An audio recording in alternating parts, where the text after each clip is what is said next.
Hey guys, it's Archon. Welcome to Inferno Friday. This week, BlizzCon. We got the announcement finally. I'm also going to be talking to you guys about some upcoming changes to Reaper of Souls and giving you a few pro tips. But first of all, let's just start with the most exciting news. We got the BlizzCon announcement. Now, we had a few sneak peeks before this. We were pretty sure we were going to get a BlizzCon this year, but still pretty exciting. Last year was actually my first BlizzCon, and I loved it. It was amazing. The things I liked about it were completely different than what I thought I'd like about it, but really overall, it was just really cool being around a bunch of like-minded people.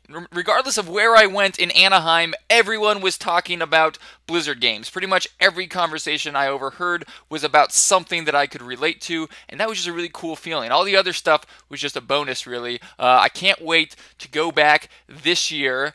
And you should go too, because it's totally fun. All of you, let's all go. Anyways, May 7th is the first day that you can buy tickets. So if you have $199, $200, then May 7th, you should be clicking that buy button. And I guess they've changed around the system a little bit to make it a little bit more fair. It's not about who spams their button the fastest or has the most ping. I guess it's actually like a line type system. Anyways, I don't understand it, but it should be a little bit more fair from what I've heard. And May 7th is your first opportunity. If you don't get one then, May 10th is your next. They sell out like immediately, but it's so much fun. If you can be there in Anaheim, November 7th and 8th, you should totally check it out. Now, if you're like rolling with money and you want to help a good cause, you can also opt for the $750 benefit dinner. And all the proceeds go to Children's Hospital of Orange County. So another great opportunity there. If you have the money, you want to do something good with it, you can get a ticket that way. Either way, BlizzCon's going to be a blast. Can't wait to see what they do this year, what they announce. So much fun, and I hope to see you guys there. And this time, when I have a fan meetup, I'll be there. I promise. I don't want to talk about it. Anyways, moving on, we got a few blue posts that I want to talk about this week. Nevilistus put out this post about elemental damage. A lot of people are complaining, hey, I play a barb, but why do I have to play a fire barb? Fire's the only optimal way to play the barb, and some other classes have certain elemental types that are more favorable than others, and they're going to be making some changes to that, it looks like. They are expecting some passes to go through that will change the elemental type of different skills, so it's a little bit more balanced. So you can choose whatever elemental type you enjoy and still have a viable build. Now, the barb is the one they used as an example, but I imagine this is going to be to most of the classes, if not all of them. Certain elemental types are just more powerful than others. I think fire is probably the most powerful for most classes, demon hunters for sure, and that has a lot to do with the cinder coat.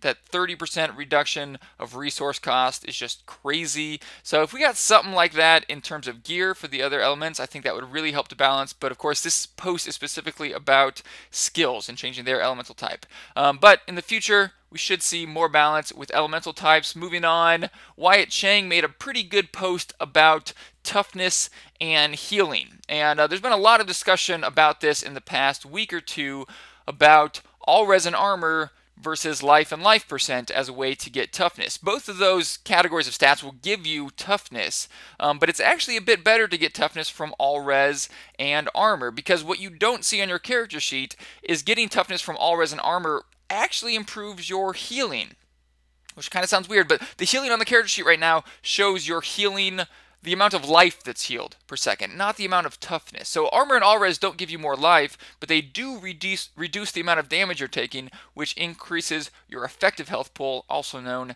as toughness. So if you keep the same amount of life, but you stack a bunch of all res and armor, your toughness will go up, but your healing will be healing by the same percentage without having to get any additional healing. But right now that's not reflected on the character sheet. So Wyatt Chang's post is mostly saying they're thinking about changing the healing number to be toughness healed per second instead of life healed per second, which I think would be a fantastic idea, because although the character sheet stats are never going to be an accurate representation of how good your character is, it's really a good guideline by which to measure which piece of gear is going to be better.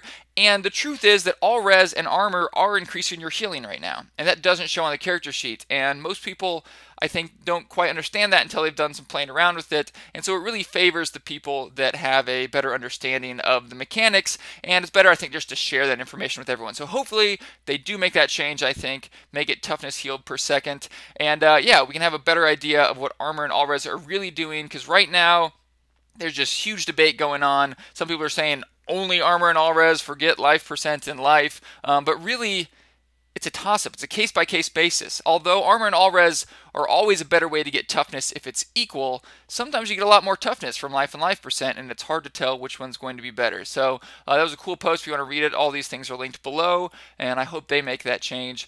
Diablo fans posted this list right here of resplendent chests, and it was actually posted by Vizuzu. They just reposted it on their main page, and he went through and tried to find all the guaranteed resplendent chests. And now I'm not one for chest farming, and I don't advocate it. I hope it's not the most efficient way to play, but if you just want to know where resplendent chests are, or you want to try to make a chest farming route, this is a good resource. It's also linked below. It shows where the resplendent chests are guaranteed to be in each act, and sometimes it's between two, like it'll be in one of these two places or one of these three places. But yeah, a pretty cool resource. It's still not complete. I think they're still working on it, but I'll link that below if you want to use it. Know where some guaranteed resplendent chests are. At least if you're farming in that area, you can peek around the corner and grab the chest. In this week's Archon Recommends section, I'd like to highlight a post by Nevelistis. I believe she's been working on this list for a while, but it is a list of all the legendaries that cannot be obtained through gambling with blood shards through Kadala. So it's a list of all the Torment-only legendaries, and the legendaries that can only be obtained through doing bounties and getting the Herodric caches. So this list is valuable for multiple reasons. One, if you're gambling and want to know if your item's going to drop or not, you can just check to see if it's on this list. If it is, you can't get it through gambling. But also, if any of the items you want are from the Herodric cache only list, you can just do bounties on that act and farm for your legendary specifically. So we've had similar lists for a while, but we haven't had a complete list until now. A really good resource. It'll be listed below in the description. It's also important to note that some players have said that there are items on the list that you can get from gambling, and some items that aren't on the list that you can't get from gambling. And Nevelistis has said if that's true, it's probably a bug and should be fixed in a upcoming patch or hotfix. But overall, the list looks fairly accurate and a good resource to use when you're looking for that specific legendary. Also, this article right here from Games Radar, 6 hilarious must-see builds for Diablo 3 Reaper of Souls. Now, these aren't necessarily great builds. Some of them are more popular, such as the Traveling Zoo Demon Hunter, but it was just a fun read. Some of the builds were kind of funny. There was this video posted here with the funky chicken going on in the background, and this chicken witch doctor build, it was pretty funny.